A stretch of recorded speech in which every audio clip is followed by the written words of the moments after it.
Hello and welcome back to Extraordinariness, the show about ordinary people and their extraordinary achievements. This week on the show, it's not one, but 12 challenges from our guest. Our guest is Jen Price.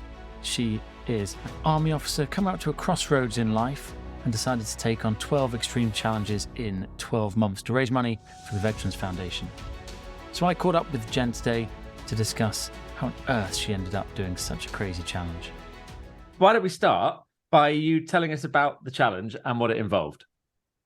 Last year, I decided that I wanted to do something really adventurous, really something that was going to push my mental and physical limits much further than they'd been before. And I wanted to do something that was going to have a bit more of a meaning behind it, be a bit more meaningful and purposeful, linking to two of the things that I'm really passionate about, which is the military, specifically veterans, and also mental health, linked very closely to that. So I decided that I wanted to try all of the different things that were sort of on my horizon at some point in life, maybe, and try and cram them all into a year to make it really, really difficult, to give myself no recovery time. So I started actually by picking the multi-stage ultramarathon in Jordan, which is 250 kilometers across the Wadi Rum in Jordan, which is just spectacular. That was my first challenge that I picked, and that sort of set the bar. And from there, I started picking sort of multidiscipline activities. Some of them were all part of organized events, and then some of them I decided that I would self-drive and self-coordinate and be self-supported. And they range completing Land's End to Jon O Groats by bike, by myself, running across the UK as well, cross-country skiing, an Ironman, 2 of the 7 summits. But I can go into more detail, but 1 per month throughout the whole of 2022. You say that the selection was the criteria for the things that you were picking was things that were on your horizon. So were these all kind of things that you looked at and thought, oh, that looks fun, I'd like to do that at some point? I think, I spent 10 years in the military, and you do lots of amazing activities, but it's all dictated by the military. And there were a few things that I think I'd always wanted to try, but there was never enough time to train or to even put it in the diary, because ultimately, in the military, as I'm sure it is being a pilot, you have to stick to quite a strict schedule, relatively speaking. And so, I just wanted to try some pretty insane things, and I wanted to just test myself. So whether I thought of them or not, an Ironman, for example, I'd always thought I'd like to try that, but I'd never thought about it in earnest. And I thought, sod it, let's get it in the diary, because I always think if you put something in the diary, you're more likely to commit to it. Just get the credit card out, stick it on there, and then you're forced to sort of work towards it. Yeah. And what do you do in the military? So I joined in 2012 as an artillery officer. And so for 10 years, that ranged quite significantly from being an air defence troop commander, managing a small troop of soldiers, to getting into the back of an armoured gun, a self-propelled artillery gun, and also, which is quite fun. And then all the way to the other end, working in the Ministry of Defence on sort of policy and sort of the more strategic side of life. And so why was this year the year to do it? So I decided after 10 years that was enough of the army, or at least the regular army. And I think COVID provided a huge time of reflection for a lot of people. And for me, it was sort of looking back over the last 10 years and realizing that I'd never tried anything else. I don't know anything else outside of the army. I'm Army Jen. What am I without the army? And I sort of wanted a chance to reset and maybe take a new direction in life. 2022 was about giving myself a chance to do all the things that I think that I'm really passionate about, do something meaningful, but also maybe give myself a chance to redefine who I am and where I want to go next. So the first event you did was a cross-country ski marathon. Yeah, and that was actually fantastic. It was a really nice way to ease myself into it. I hadn't easing in with a marathon. Because I say that because it was like a 1-day event, it's a couple of hours, whereas some of the events are obviously 2 weeks long. And it was in January. I really was desperate to squeeze some sort of winter sport into the list, and so I was desperate to get out there while there was some snow, but I hadn't touched skis in probably like 5 years. So and it's practically impossible to train for something like that in the UK because we don't have any snow. So I was rollerblading to work, and at the time I was working in Whitehall in the Cabinet Office and the MOD, so I was getting some very funny looks from all the security guards, and I was sort of, sliding into the MOD on rollerblades. I imagine you took a bit of stick for that. Yeah, quite a bit, I'm not gonna lie. And then walking through the Cabinet Office holding my rollerblades and just wearing socks and leggings, so not a very professional look. A few years ago, I entered the Engadine cross-country ski marathon, having never cross-country skied before. But Nice. I could downhill ski, and we turned up, walked into the shop, and the guy said, "Okay, so classic or skating?" And we looked at each other and thought, "I don't know." So we ended up doing classic, which is hard and takes a long time. Yeah, it's probably, I think, the hardest sport in the whole world because, in my opinion, endurance sport, that is. Yeah. Because it's an entire body workout to be efficient, at least. So you're obviously an adventurous person. Have you always been an adventurous person? Were you an adventurous kid or sporty kid? How did that come about? I think so. I think I'm really, really lucky that my parents sort of encouraged that in me. And I had a conversation with a friend recently, actually, about how important it is, I think, to expose children to as many experiences as possible. And I think, fundamentally physical ones, so that they get really confident when it comes to balance and agility, and they become a bit less fearful of trying new things. So for me, I'm so grateful that my mum and dad were sort of encouraging of me playing hockey and trying to be athletic and so on. And they were ex-army themselves, not when I was alive, but they had already had that sort of adventurous bug, and they definitely passed that on to me. I was really glad when you said you talked to us, because looking at a lot of the people that we've interviewed, so many of them, such a high proportion, are either in the army or have been in the army. And so we were trying to think, okay, well, is it what comes first? Is it the sort of person who does this sort of thing joins the army, or does the army turn you into a person who goes and does this type of thing? Have you got any thoughts on that? Oh, really good question. I think it's 50-50, because I've met people who have never done anything adventurous in their life before, and then they join the army and their world has just opened up to this, endless amount of opportunities to try and test themselves, and it changes them, fundamentally as a person, which I think is so amazing. Maybe it's more than 50%. I think the majority of people probably do have a desire to at least travel, to at least experience something different. Yeah, that's actually quite a hard question. I think there's a mixture, because I like to think that the army attracts people because they want to change things up. They want to be given the opportunity to try new things. You said that the multi-stage ultra was the starting point. So why don't you tell us a bit about that experience? Oh, by the hardest, if not, even if it's on par with maybe one or two of the other ones. But like you said, most people train for that.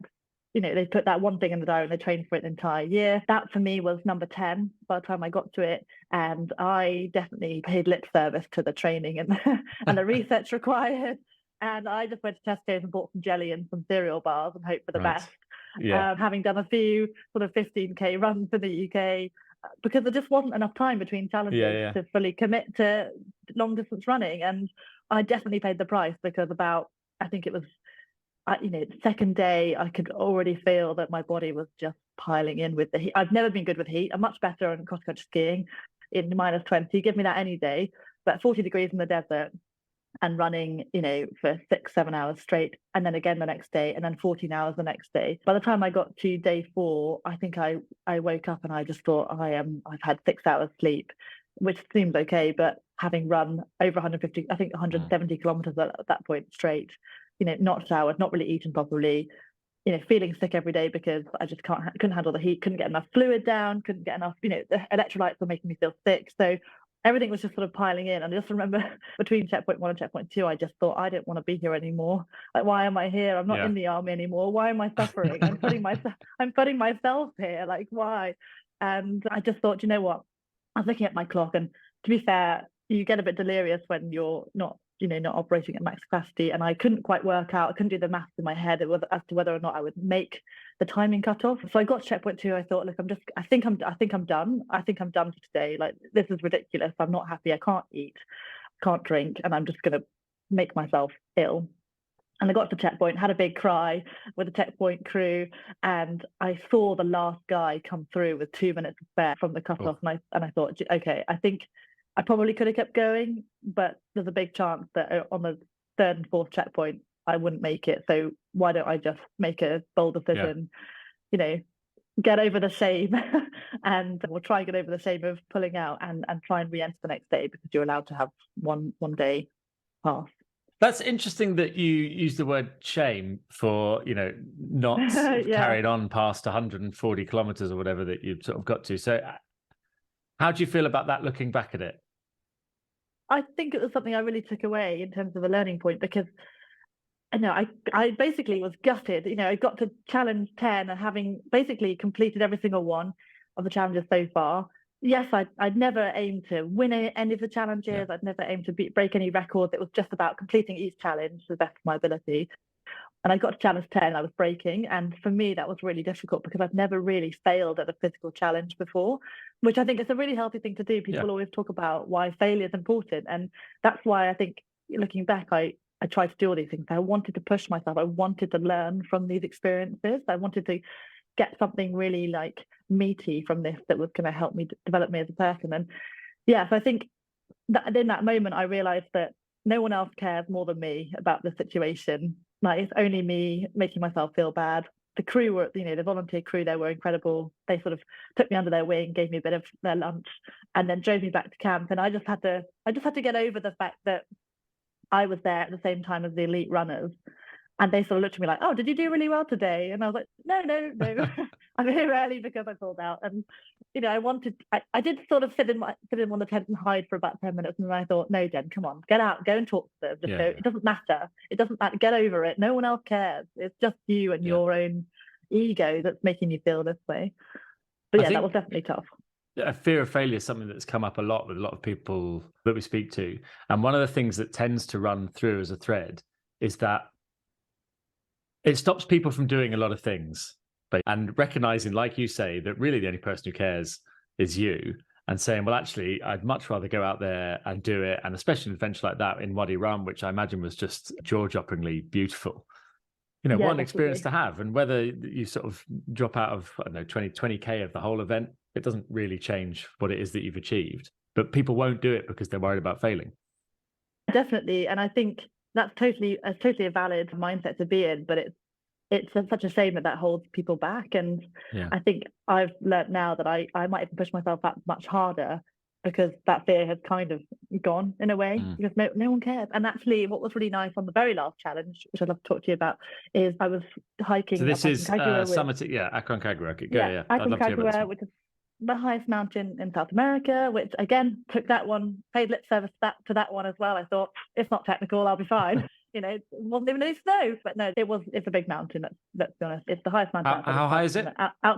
It's 6,962 meters, I think. It's nearly 7,000 meters, which it's the highest mountain outside of the Himalayas and the highest mountain in South America, so one of the 7 summits. And I was doing the Polish Glacier Traverse route, which is slightly longer but supposedly more beautiful, which is why I picked it. And I was climbing with 3 other climbers plus 2 guides.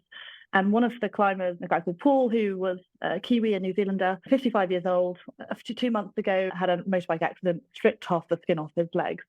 And he'd also damaged his shoulder. Anyway, we were hiking up. We got to, I don't know, it must have been about 5,000 meters.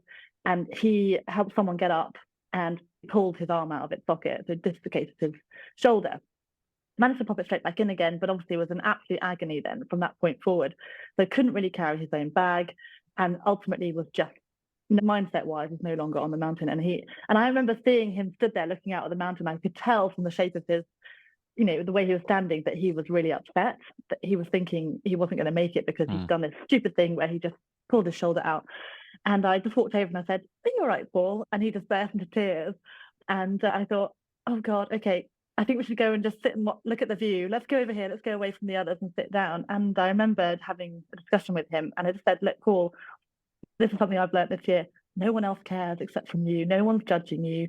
Your 2 lovely daughters, who he was clearly very proud of, they're not going to mind if Dad doesn't make it to the top. This mountain is about you and your journey, and it genuinely doesn't matter if you don't make it to the top. If you do, fantastic, but you can't put all this pressure on yourself to reach the top, because that's not the point." And I think he said to me afterwards that completely changed his mindset about the mountain and how he was approaching it, because for him it was originally, when he signed up, it was all about the summit.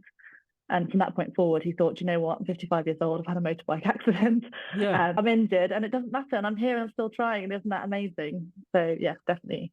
So that's over, I'm trying to work in feet, that's over 20,000 feet. So did you suffer from any effects of the altitude? Yes, I managed to break some records, apparently. Okay. I got to 6,000 meters, so the base of the summit climb, so before the final ascent. And I'd been feeling quite good the day before hiking up, but I had started to feel a bit queasy as we were setting our tents up at that point.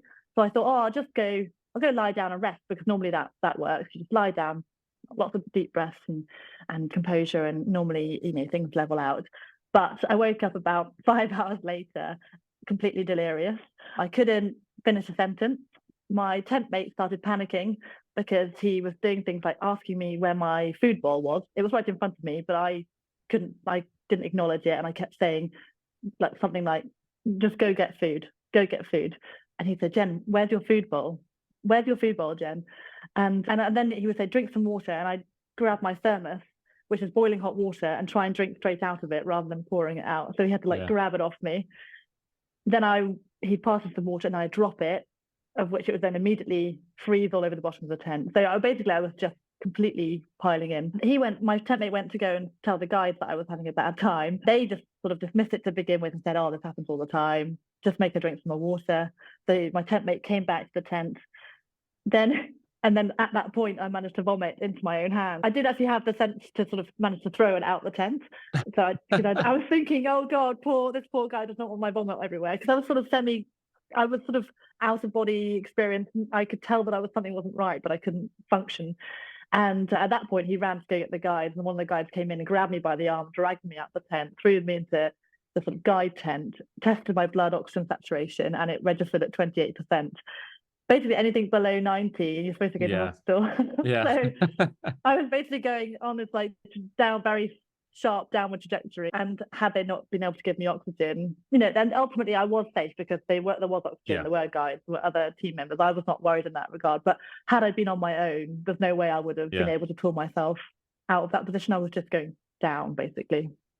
So it's quite scary in hindsight. But we talked to a mountaineer, an Everest mountaineer, on one of the previous episodes, and we had a great discussion about high altitude and the effects of it, and how even if you're having supplemental oxygen, sometimes that's not enough. But what was most interesting is that it doesn't matter how fit you are. It affects people, purely as an individual. Whether you're fit or not unfit, it really doesn't matter, which is quite a leveler, I think. It's incredibly frustrating, and I consider myself to be particularly physically robust. That's been part of my identity for the last 10 years. That's sort of how I've done well, as it were. And to watch other people who, it's terrible to judge a book by the cover, but I saw this tiny little Asian girl, and she summited the day after me, and I thought, God damn it, you've just. I'm like, I train every day. And the mountain got me. But like I said, at that point, my mindset had changed throughout. I think learning throughout the whole year had culminated in that moment, and I just did not mind. I didn't mind that I didn't summit, because at that point I thought, I'd rather be alive and have an incredible journey than worry about summiting. You literally took the words out of my mouth. I was about to say, if we can learn anything, it's that it's all about the journey. And if you attach so much significance on one small part of the journey, you end up missing out on, everything along the way. And I just had such an amazing time, I think, because of that mindset. I think, and on the flip side, there was an American man in my team who was a nice guy. I know he went well, but for him, it was all about the summit. He'd been sleeping at 10,000 feet back in the US. He was obviously in peak physical condition. He'd done loads of research. He'd mapped out the entire route on GPS to the 10th degree. But it meant that there was a conflict. There was a sort of a conflict between us before we summited, because I said, well, if there's a chance, I haven't been fantastic with the altitude. I'm clearly not a natural when it comes to high altitude, but if there's a chance, I would like to have a go at summiting. The issue being, if you try and summit and can't make it, you take a guide away from the rest of the group. So then there was a consideration of, well, I want to be a team player, and I don't want to, jeopardize someone else's chances. But at the same time, we've all paid a lot of money to be here. We all have this goal, and I spent a year of fundraising, and this is the ultimate challenge. So if I'm feeling good, I'm going to have a go. And he didn't take that very well, because he thought that if I took that decision, that I would jeopardize his chances. And I could kind of understand, but at the same time, I thought, but you're now creating friction between the whole group, because you're focusing so much on your effectively selfish desire to summit. And whereas I was sort of more willing, I was definitely willing to not make that decision, but I wanted it to be my decision, and I didn't want to feel bullied by somebody else. And what happened in the end? In the end, I got sick, so the decision got taken out the decision. of my hand. But I don't think I would have gone. I would have had to feel incredible in order to decide to summit, because I really didn't want to take the chance away from those 3 other people. Which I think I was pleased in my head that I was able to make that decision, and to summit wasn't the be all and end all for me. So we talked about how perhaps going into some of the events, because you're doing so many events at once, that maybe you're a little bit uncooked, if you like, in the specific discipline. The Devizes to Westminster, which is, world renowned as being an incredibly tough endurance task. I think I read in your blog that you'd sort of been getting out once a week in the run up to that. How did you feel going into that event? Just for anyone who doesn't know, the Devizes to Westminster is a kayak race, 108 miles. Is that right?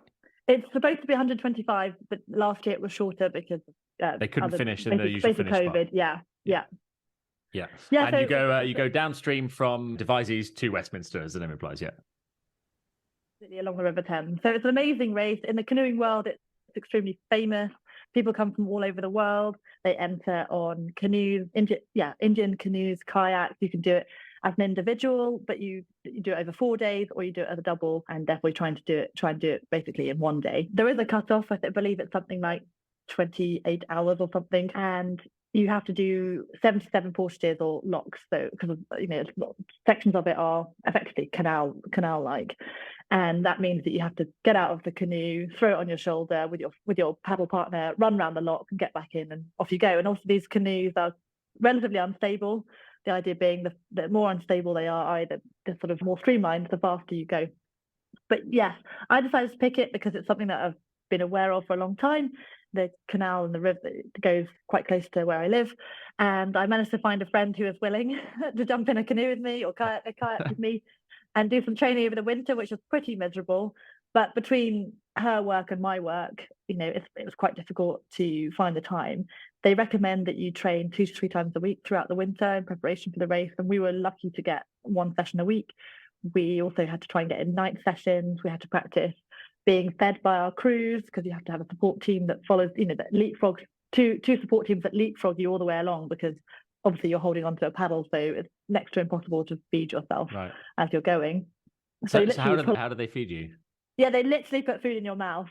So you have to chop everything up to bite into bite-sized chunks. So the idea being that as you're maybe coming up to a lock, you pull over, get out, throw the canoe on your shoulder, grab your paddle in the other. As you're running, they're putting food directly into your mouth and trying to change your water bottle at the same time. It took us 29 hours in total of constant paddling. It was just brutal. Again, I had as my first sort of taste of how challenging, how brutal these challenges could be. And I think at 2:00 in the morning, I had a little cry on the side of the Thames somewhere near Windsor. And I just remember thinking, again, why am I doing this? Why am I putting myself through the suffering? We lost bits of kit along the way. It got exponentially harder to want to eat, to want to drink, to pick up the canoe because it got heavier. By the end, we were just sort of low slinging it and sort of trudging along the side of the canal. There was definitely no running by the end. And about the 24-hour point, I thought, Steve Redgrave pulled out of this race in 2012 due to fatigue. Why am I doing this? And it turns out, basically, we weren't going to make the cutoff, and the race committee said to our support crew, are they going to make it? Because they probably shouldn't keep going if they're not going to make the cutoff. And basically, our team lied to the race committee and said, no, they're going to make it. They're going to make it. Yeah. And they lied to us when we asked them how long we had left. Because again, delirious, couldn't do the maths, couldn't do the speed distance time. Didn't know how long it was going to take us. In my head, I thought, it must be only 4 more hours. It must be. And I think at that point, there was about 12 hours left. Wow. So we got to the 24-hour point, and I said to Liam, my paddle partner, I said, do you want to carry on, or shall we pull out? Because, we're both absolutely knackered here. I think we should just call it. It's 4:00 in the morning, and we're so dehydrated, and we're in agony. And she said to me, I'll do whatever you want to do. This is your challenge. I'm here for you. And I thought, I hate you because I want you to give me an excuse to stop. And you didn't. Yeah. You put that decision back on me. And I thought, okay, Jen, this is challenge number 4. You've done well so far. You've got another 8 to go. Maybe you should just pull out, and it's totally okay. And it was so funny because there was no option to get out at that point. It was quite steep banks and all concrete. Because as we were entering London, I thought, okay, next chance we get, that's it, I'm done. And literally, as the sun rose and as we came to the point where we could maybe stop, the entire support crew turned up, and it had doubled in size. And there was my godparents, aunties, uncles, my nephew, my dog was there. And they were all cheering, and I thought, oh my God, I love them, but I really, really hate them right now, because in my head, I was like, there is no way I can stop now. There is no way I can just get out and stop. And they managed to get approval for us to continue because we're doing it for charity. And so we kept going, and we sort of weaved our way through the crowds on the river, because it was Sunday morning by this point. London was getting up. People were out there in rowing boats and things. And we were, sunburnt, delirious, dehydrated, finished eventually at Teddington as the 4-dayers were coming through. So we got overtaken by the 4-dayers with the last boat. We totally overshot the timing, but we finished, and I'm so glad that the team encouraged us to finish. So I understand the feeling like you might want to stop mid-challenge. Was there any point in the year in between challenges where you thought, what am I doing? I think straight after the ultramarathon, so that's challenge number 10. I think after that, like you said, when you did yours, you felt pretty broken after that. You took a lot of rest time. I think I came back from that thinking, okay, all these challenges are culminating now. I'm just really, really broken. And I've got 2 more to go. I need to find a way to somehow recuperate and rest and recover, because I think my tanks are pretty empty. So that's the point where I thought, I think I'm done. Obviously, I had to think of a way to just push through. So, of the whole challenge that you did, the question that we always ask is, what was the peak and the pit? So what was the very best bit, the best moment that you'll look back on, and what was the very worst bit? Oh my God. Okay. Oh, so many good bits, so many bad bits. I think It was a big challenge you did. Yeah, I think one of my favourite moments that sticks out is day 7 of my 12-day Land's End Jon O Groats Cycle. I actually don't like cycling that much, and which is a bit mad. And the first week of that cycle, I found really difficult because it was hot, it was hilly. I hadn't really been able to train that much. I had a tent on the bike, so it weighed a ridiculous amount. I couldn't even get up some of the hills in Cornwall. I had to get off and walk. I didn't really have the right equipment, because the other factor I had throughout the whole year was that I was trying to save money. So I wasn't buying the optimum equipment for each challenge. I was trying to make it work for every single one.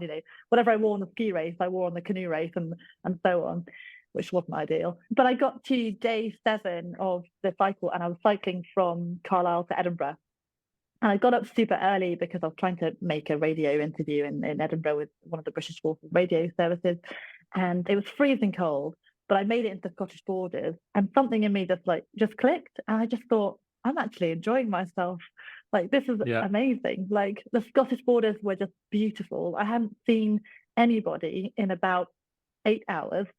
And the hills were sort of really forgiving that day. So I was getting up them okay, and I was getting these amazing downhills.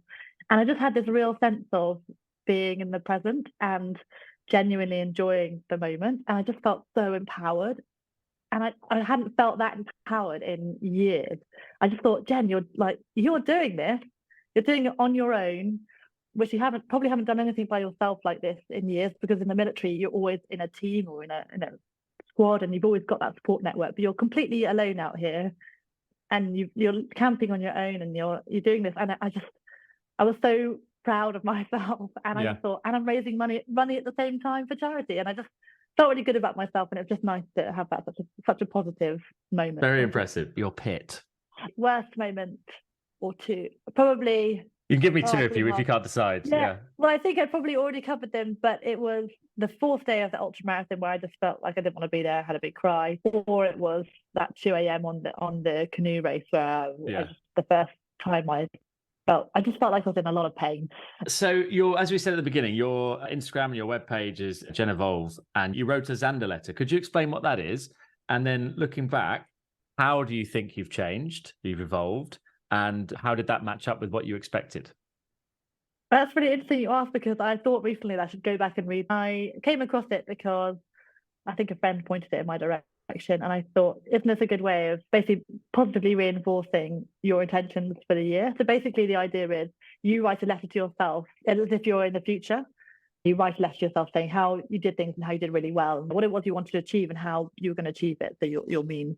And it was really effective because it gave me a bit of confidence how I was going to go about this whole challenge, but also reaffirmed the why, which I think is really important. And I tried to maintain that throughout the year. And I think I didn't go back and read the letter differently throughout the year, but I definitely felt like the themes that I put in the letter were things that I carried throughout the year. Yeah, I think even just the act of writing it, like you say, even if you don't refer to it. So when I did MDS, one of the things I did was write some inspirational poems on my water bottles. And then I got friends to tell me quotes and I wrote them on my water bottles. It's the act of writing it more than actually having it there.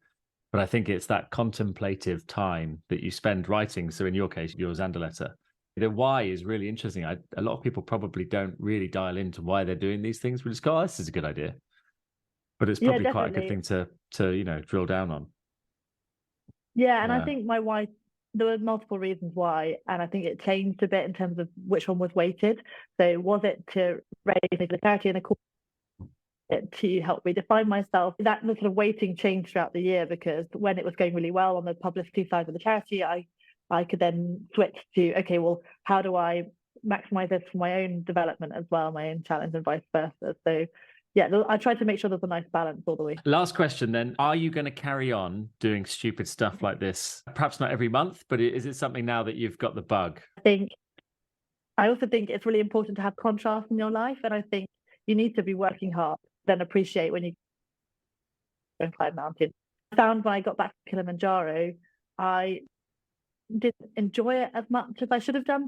Right. I'd done a challenge immediately before and a challenge immediately after, and I thought, I'm appreciating these things. I don't want to do so many sessions ever again. So, and this year actually, I've still got to do the channel crossing, and I've still got the Matterhorn to climb. So I've got two fairly nuts challenges, because one is crossing the busiest shipping channel in the world, and one I'm not trained for. That's really, really interesting point, actually. So I've got a family and a full-time job, and so I love doing these things. But the agreement with my wife is that one a year is probably about the limit. And I hadn't really appreciated what you're saying there as well, which is that you will appreciate them more if you're not cramming them together, because it's very true. You can't really savor that Kilimanjaro. Like, I was on a high for about 12 weeks after Marathon des Sables. Whereas if I'd have got back and I'd been like, right, what's next? You'd have kind of lost that. So that's a really, really good point to kind of savor. Otherwise, you're just constantly up and down, up and down, up and down, and just chasing the high after high after high. And I just don't think that's necessarily very healthy. Yeah. So tell me about the charity that you were raising money for. So the Veterans Foundation is actually a relatively new charity. It's about 7 years old now, and they act as an umbrella organisation. So crazily, there are about 1,800 veterans charities out there, and they all sort of cover a slightly different issue. And what the Veterans Foundation does is it acts as an umbrella organisation to support all of those charities, or a lot of them, because so many of them are really tiny, and they might have been set up by the wife of, for example, of a soldier who was killed, and they've helped over, I think, 350 charities now, and granted £11.5 million. And how much did you end up raising over the year? So we're just waiting on our major sponsor to come through, and if that happens, then we're looking at £35,000. Wow, so I'm very impressive. Very pleased with, yes. If you want to know more about Jen's challenge, you can find her at jenevolve.co.uk, where there's a full list of her challenges and a link to donate. And as always, thank you to Jen for taking the time to talk to me, and for you to listening. To help us out, it'd be amazing if you could subscribe and tell your friends if you like what you're hearing. This episode was produced by me, John Harmon, and music was by Coma Media, courtesy of pixabay.com.